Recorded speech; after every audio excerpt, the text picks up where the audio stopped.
नमस्कार दोस्तों, मेरा नाम है रिया चौधरी और मैं आज आपको शिव पुराण के महात्म्य के पहले अध्याय का सार देने वाली हूँ। मैं अब से हफ्ते में 3 दिन यानी कि मंडे, वेडनेसडे और फ्राइडे शिव पुराण के एक अध्याय का वीडियो अपलोड करा करूँगी और वह वीडियो मुश्किल से 10-15 मिनट का ही हुआ करेगा।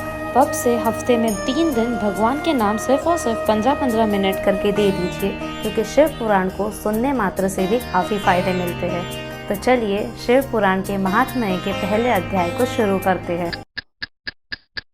शौनक जी के साधन विषयक प्रश्न करने पर सूत जी का उन्हें शिव महापुराण की महिमा सुनाना। श्री शौनक जी बोले, हे महाज्ञानी सूत जी, संपूर्ण सिद्धांतों के ज्ञाता हे प्रभु, मुझसे पुराणों की कथाओं के सारत्व का विशेष रूप से वर्णन कीजिए। सदाचार, भगवत भक्ति और विवेक की वृद्धि कैसे होती है तथा साधु पुरुष किस प्रकार अपने काम, क्रोध आदि मानसिक विवरों का निवारण करते हैं। इस घोर कलयुग में भी जीव प्रायः असुर स्वभाव के हो गए हैं। उस जीव समुदाय शुद्ध देवी संपत्ति से युक्त बनाने के लिए सर्वश्रेष्ठ उपाय क्या है? आप इस समय मुझे ऐसा कोई शाश्वत साधन बताइए जो कल्याणकारी वस्तुओं में भी सबसे उत्कृष्ट एवं परम मंगलकारी हो तथा पवित्र करने वाले उपायों में भी सर्वोत्तम पवित्र कारक उपाय हो। तात वह साधन ऐसा हो जिससे अनुष्ठान से शीघ्र ही अंतःकरण की विशेष शुद्धि हो जाए तथा उससे निर्मल चित्त वाले पुरुषों को सदा के लिए शिव की प्राप्ति हो जाए। सूत जी बोले, मुनिश्रेष्ठ शौनक, आप धन्य हैं। आपके हृदय में पुराण कथा सुनने के प्रति विशेष प्रेम एवं लालसा है। इसलिए मैं शुद्ध बुद्धि से विचार कर परम उत्तम शास्त्र का वर्णन करता हूँ। वत्स्य, संपूर्ण शास्त्रों के सिद्धांत से संपन्न भक्ति आदि को बढ़ाने वाले, भगवान शिव को संतुष्ट करने वाले तथा कानून के लिए रसायन स्वरूप दिव्य पुराण का श्रवण कीजिए। यह उत्तम शिव पुराण काल रूपी सर्प से प्राप्त होने वाले महान त्रास का विनाश करने वाला है। हे मुने, पूर्व काल में शिवजी ने इसे कहा था। गुरुदेव व्यास जी ने संत कुमार मुनि का उपदेश पाकर कलयुग के प्राणियों के कल्याण के लिए बड़े आदर से संक्षेप में इस पुराण का प्रतिपादन किया है। हे मुने, विशेष रूप से कलयुग के प्राणियों की चित्त शुद्धि लिए शिव पुराण के अतिरिक्त कोई अन्य साधन नहीं है। हे मुने, जिस बुद्धिमान मनुष्य के पूर्व जन्म के बड़े पुण्य होते हैं, उसी भाग्यशाली व्यक्ति के इस पुराण में प्रीति होती है। यह शिव पुराण परम उत्तम शास्त्र है। इसे इस भूतल पर भगवान शिव का वाङ्मय स्वरूप समझना चाहिए और सब प्रकार से इसका सेवन करना चाहिए।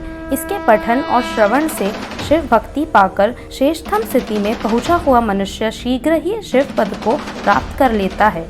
इसलिए संपूर्ण यत्न करके मनुष्यों ने इस पुराण के अध्ययन को अभिशिष्ट साधन माना है और इसका प्रेम पूर्वक श्रवण भी संपूर्ण वंशित फलों को देने वाला है। भगवान शिव के उस पुराण को सुनने से मनुष्य सब पापों से मुक्त हो जाता है तथा बड़े बड़े उत्कृष्ट भोगों का उपभोग करके अंत में शिवलोक को प्राप्त कर लेता है।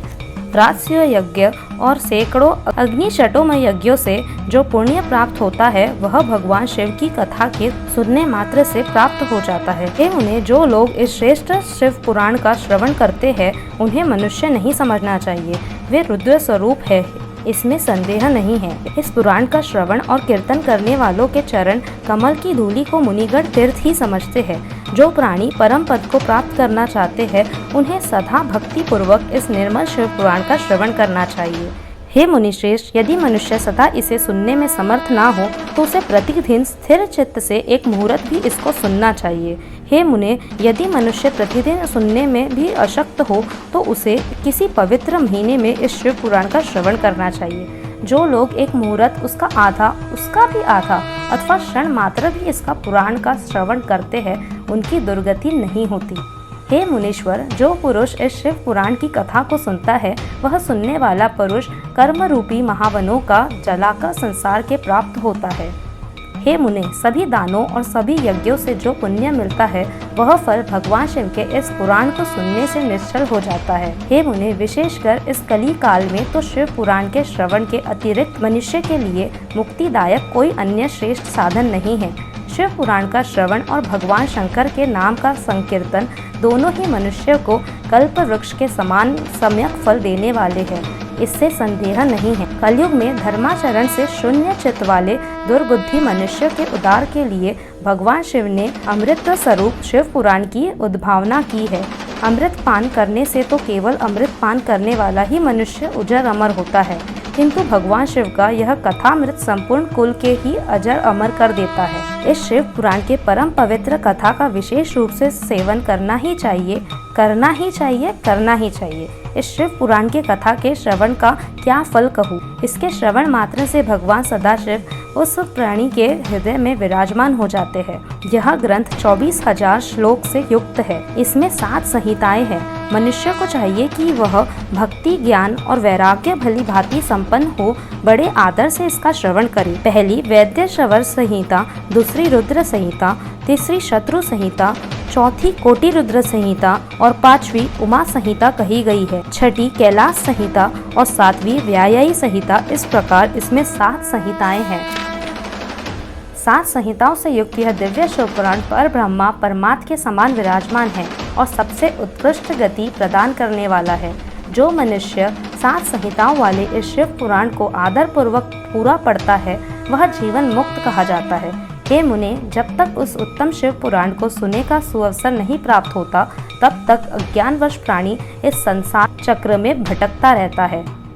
भ्रमित कर देने वाले अनेक शास्त्रों और पुराणों के श्रवण से क्या लाभ है, जबकि एक शिव पुराण ही मुक्ति प्रदान करने के लिए गर्जन कर रहा है। जिस घर में इस शिव पुराण की कथा होती है वह घर तीर्थ स्वरूप ही है और उसमें निवास करने वालों के पाप यह नष्ट कर देता है। हजारों अश्वमेध यज्ञ और सैकड़ों वाजपेय यज्ञ शिव पुराण की 16वीं कला की भी बराबरी नहीं कर सकते। हे मुनिश्रेष्ठ, कोई अथम प्राणी जब तक भक्ति पूर्वक शिव पुराण का श्रवण नहीं करता तभी तक उसे पापी कहा जा सकता है।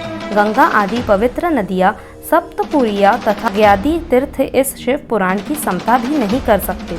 जिसे परम गति की कामना हो उसे नित्य शिव पुराण के एक श्लोक अथवा आधे श्लोक का ही संयम भक्ति पूर्वक पाठ करना चाहिए। जो निरंतर अर्थानुसंधान पूर्वक इस शिव पुराण को बाँचता है अथवा नित्य प्रेम पूर्वक इसका पाठ मात्र करता है वह पुण्य आत्मा है, इसमें संशय नहीं है। जो उत्तम बुद्धि वाला पुरुष अंत काल में भक्ति पूर्वक इस पुराण को सुनता है उस पर अत्यंत प्रसन्न हुए भगवान महेश्वर उसे अपना पद प्रदान करते हैं। जो प्रतिदिन आदर पूर्वक इस शिव पुराण का पूजन करता है वह इस संसार में संपूर्ण भोगों को भोग कर अंत में भगवान शिव के पद को प्राप्त कर लेता है। जो प्रतिदिन आलस्य रहित हो रेशमी वस्त्र आदि के वेष्टन से इस शिव पुराण का सत्कार करता है वह सदा सुखी होता है। यह शिव पुराण निर्मल तथा शैवों के सर्वस्व है। यह लोक और परलोकों में सुख चाहने वालों के आदर के साथ प्रत्यंत पूर्वक इसका सेवन करना चाहिए। यह निर्मल एवं उत्तम शिव पुराण धर्म, अर्थ, काम और मोक्ष रूप चारों पुरुषार्थों की देने वाला है। अतः सदा प्रेम पूर्वक इसका श्रवण एवं विशेष रूप से पाठ करना चाहिए। वेद, इतिहास तथा अन्य शास्त्रों में यह शिव पुराण विशेष कल्याणकारी है, ऐसा मुमुक्षु जनों को समझना चाहिए। यह शिव पुराण आत्म तत्वज्ञों के लिए सदा सेवनीय है, सत्पुरुषों के लिए पूजनीय है, तीनों प्रकार के तोपों का शमन करने वाला है, सुख प्रदान करने वाला है तथा ब्रह्मा, विष्णु, महेश आदि देवताओं को प्राणों के समान प्रिय है। ऐसे शिव पुराण को मैं प्रसन्न चित्त से सदा वंदन करता हूँ। भगवान शंकर मुझ पर प्रसन्न हो और अपने चरण कमलों की भक्ति मुझे प्रदान करे। तो इस प्रकार पहला अध्याय पूर्ण होता है। अगर आपको यह वीडियो पसंद आया तो ऐसे ही और अन्य वीडियो देखने के लिए हमारे चैनल को सब्सक्राइब कर दीजिए। धन्यवाद।